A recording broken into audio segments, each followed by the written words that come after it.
to read to you. Here we go.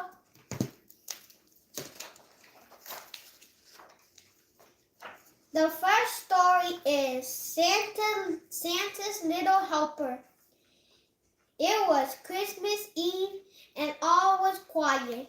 Mickey and Pluto were fast asleep when achoo, achoo, achoo. A chorus of sneezes outside woke them. They ran to the window to see the commotion.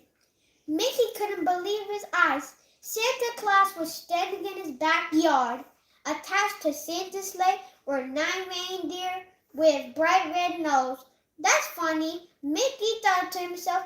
Isn't Rudolph supposed to be the only one with a red nose?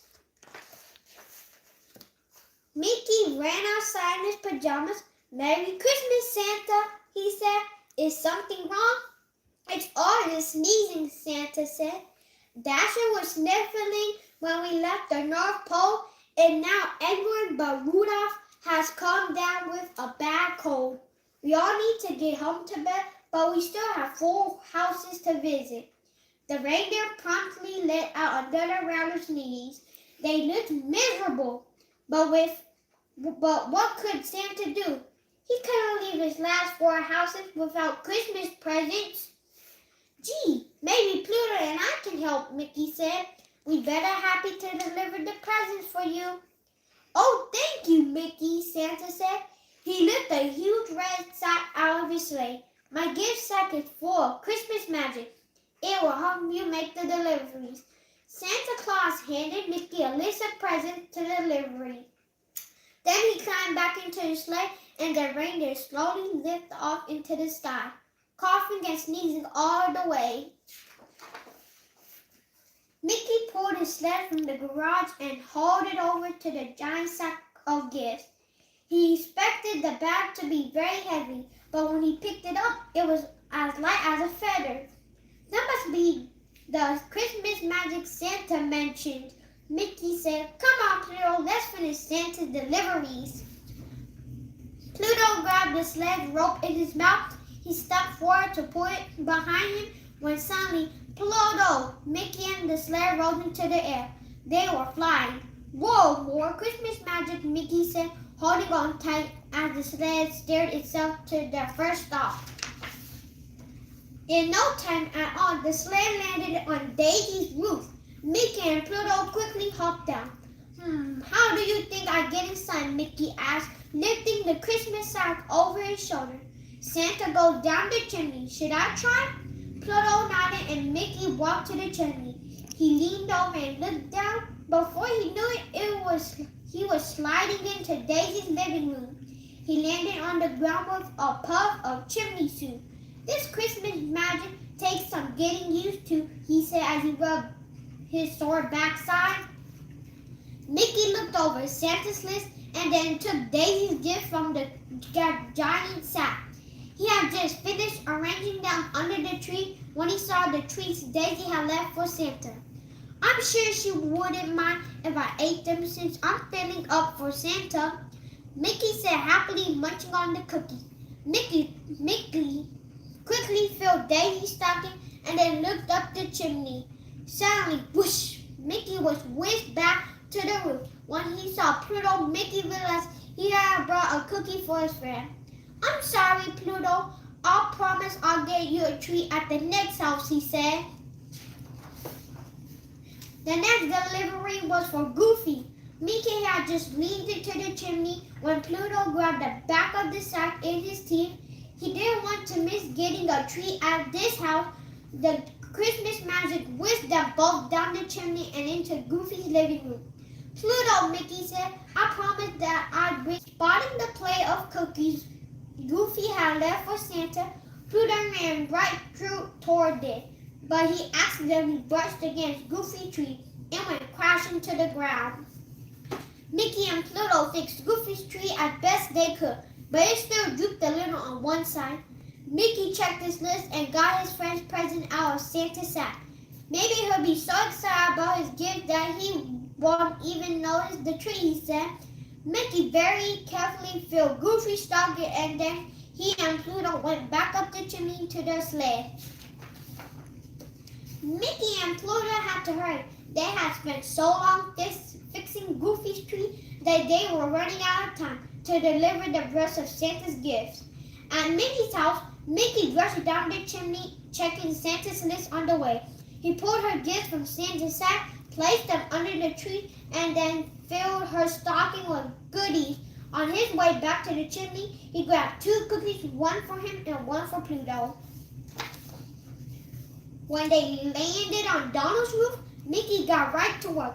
He dropped down the chimney, pulled out the list, and headed straight to the tree. He pulled Donald's present from the sack. 1, 2, 3. Uh-oh, Mickey said. There are supposed to be 4 gifts, but there are only 3 left in the bag. Did I drop one? Mickey looked everywhere, by the chimney, under the table, behind the chair. As he was crouching to look beneath the sofa, Mickey heard footsteps upstairs. Donald was awake. Mickey grabbed Santa's sack and raced to the chimney. The stocking, he cried. Mickey quickly filled his friend's stocking. He had just finished when one of Donald's feet appeared at the top of the stairs. Luckily, Santa's Christmas magic was waiting. It whisked Mickey up the chimney seconds before Donald came downstairs. Whew, Mickey said as he and Pluto flew home. That was way too close. The next morning, the friends all met at Mickey's house for Christmas breakfast. It seemed everyone had a different story about Santa's visit the previous night. Santa must have been a little out of sorts last night, Daisy said to Goofy. He left chimney sweep all over my floor. He's never done anything like that before. I knew what you mean, Goofy said. I think Santa bumped into my tree. It looked a little loop-sided this morning. He woke me up with all the noise he was making, Donald exclaimed. He's always been so quiet. I almost forgot, Minnie said to Donald. Santa left one of your presents at my house. Suddenly, Mickey realized that he had left Santa's magic sack next to his tree. He looked around wildly, but the sack was gone. In its place was a box with a tag that said, Love, Santa. Mickey unwrapped the box. Inside was a beautiful snow globe of Pluto and Mickey riding with Santa in his sleigh. Mickey winked at Pluto. No, Santa Claus definitely wasn't himself last night. He said, Merry Christmas, everybody. What happened in the first story is that Santa had cold. His nose was running by Dasher. So Mickey took over to be Santa. And he delivered the presents for his friends.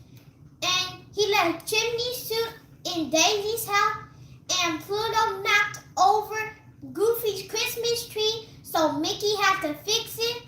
Then Mickey went into Minnie's house and left one of Donald's presents in Minnie's tree. And then they had Christmas breakfast and talking about what had happened. And Mickey got a present from Santa, and then he got a snow globe of him, Mickey, Pluto, and Santa. Yay. Time for the next story. The next story is called Wall-E. And then after you read the story, select 5 people watching you live, so you give your prize tomorrow, okay? Okay. Because today is in the Philippines, it's a night time. So select 5 people here watching your live, and then I give the prize tomorrow. All right? Okay. Okay, continue reading. A gift for Wall-E. Wall-E and Evie peeked over the top of a pile of garbage. The humans were acting strange. What were they up to now? A rusty iron fence. Another set up a plastic statue of a fat white bearded man in a red suit, red hat, and black boots. Strangest of all, the captain from the spaceship Axum was singing in a loud, joyful voice. Wall-E and Evie listened to the words carefully. Confused, they looked at each other. Rudolph, a glowing nose? They thought that Rudolph must be a kind of robot like Wall-E and Evie, but neither of them had heard of a reindeer bomb before. Wally and Evie sneaked closer to where the humans were working. They called their bot friends over to take a look. While the robots watched curiously, the humans hung a green circle with small red dots on a storefront. More of the humans started singing. One little girl even shook a silver bell. Some of the robots had seen behavior like this before. When they were living on the Axiom, it seemed to happen every 12 months. They had never been able to figure it out. Wally looked closely at the humans. He tried to understand what made this so different.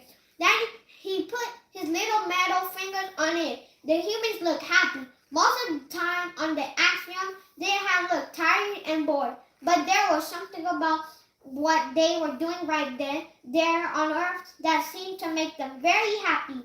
Wally thought that if it made the humans so happy, maybe it would make the robots happy too. The robots studied the humans for hours. They stored what they saw in their computer brains. They set out to copy the humans. Some of the bots picked up trash left by the humans, bits of tinsels, fake holly, and scraps of brightly colored paper. The light bots collected hundreds of strings of lights. Wally already had a couple in his trailer.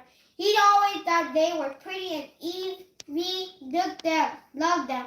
When the electricity was turned on, the lights shone so bright that they looked like a supernova. Mo hung up old socks on the wall. He had no idea why anyone would want to put socks on the wall, but the humans were doing it, so he figured that would too. Vacuum bot sucked up enough packing peanuts to fill several boxes. Unfortunately, he also vacuumed up a nose full of dust. Achoo! He sneezed. Little white peanuts floated down from the air, coating the floor like a blanket of snow. Wally and Evie roamed the ground outside the trailer for more things to use. Wally went one way, Evie went the other. Evie picked up a piece of shiny metal. She found some scraps of wrapping paper. She stored them inside her chest cavity. Suddenly, she overheard two humans talking inside. One of them was the captain. I just love Christmas, don't you? The other human said. The lights, the decorations, the cookies, the presents. Christmas is my favorite time of the year. Christmas, what a lovely word. Evie rolled it around in her mind. It sparkled all her sockets. Was that the name for what the humans were doing? She stopped to listen more closely to what they were saying. Yes, the captain said slowly, but don't forget, Christmas isn't about things that just walk by and large wants us to believe. It's about giving not just presents, it's about showing your friends and family that you care about them. The captain's words hummed inside Evie. Robots didn't have family, but they did have friends, and she had one friend who meant more to her than any other. Wally, he had come to save her when she was on the Axiom. He had given her his spare parts. He had cared for her and watched over her. Evie needed to show Wally that she appreciates him. But what kind of present would do that? Evie roamed far and wide. She searched and searched. She found many pieces of junk, but none of them was quite right. Then, far from Wally's trailer, her gaze looked on something small in the dirt. It was the perfect present. 2 days later, it was Christmas Eve. The bots had prepared a celebration just like the humans. Some of the small bots were stringing with excitement. The umbrella bot wore a pointy red hat with a white pom-pom on top. The robots beeped out the words to the song they had heard. They didn't always understand the human words, so they made up some on their own. While all the bots were celebrating the holiday in their own high-tech way, Evie pulled Wally aside. She held out a present wrapped in pretty patterned paper. Wally looked surprised. Eva? He asked.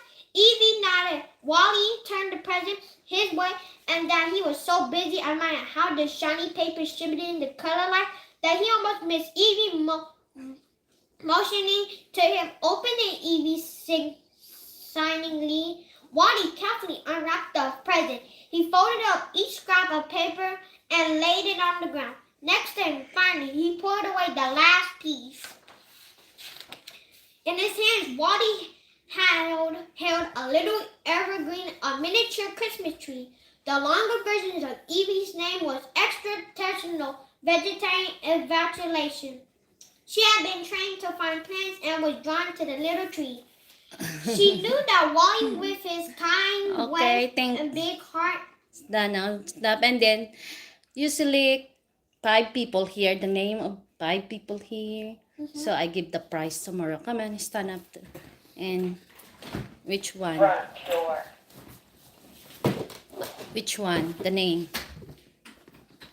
oh, Select which the name. Come on, tell me.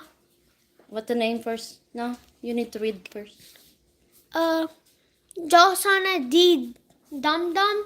Oh, Jusana Dum. Jusana. No, not Jusan. Hunasan. Hunasan di Dum Dum. Yeah. And then, what else you want? Okay. Katrina Macabayang. No, Katrina May Cabonyag. Can give me a paper and pen so I write down the name of the people you pick. Kumusta? Mamimili kami ng 5 tao na nanood ng live ni Little Boylet and bibigyan niya sang premyo para buwas. Okay. What's the name? Hunasan di Dumdum first. Hunasa D. Dum Dum. Yeah, Hunasan Dumdum. D. Dum. Dum Dum. And the second one is named Katrina May. Yeah, Katrina Macabayang.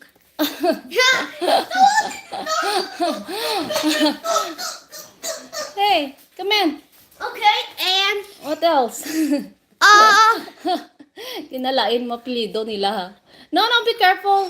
Kabon yan. this one, am I lying? No. Wait. Am I lying? Ameline. Ameline? Ameline, not Amalayan. Ameline? Hinalain mo apelyido nila. Ang pangalan nila ha. Ameline.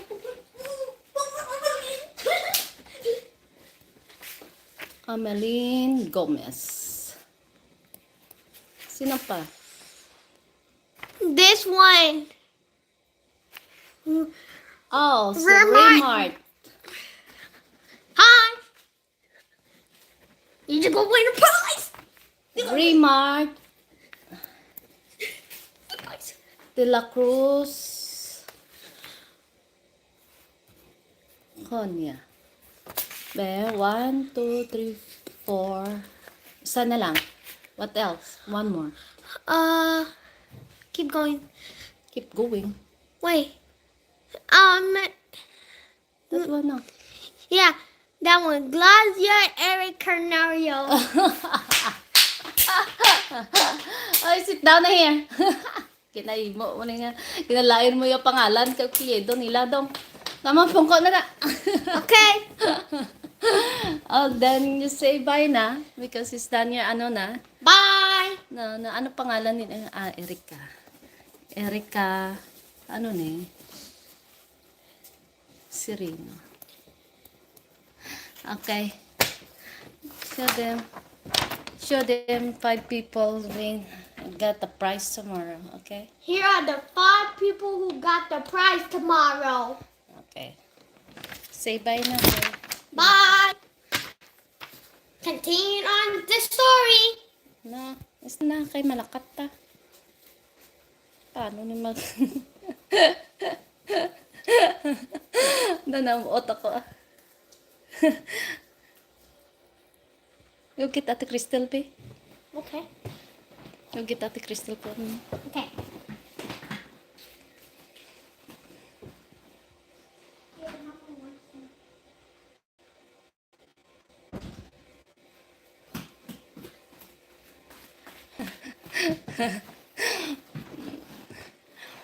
Matag lang kami ko so boss ah. Iningging kuha ni Boy. Paano mag-stop ng live? Tapos na ang live. Wally and Evie on outside.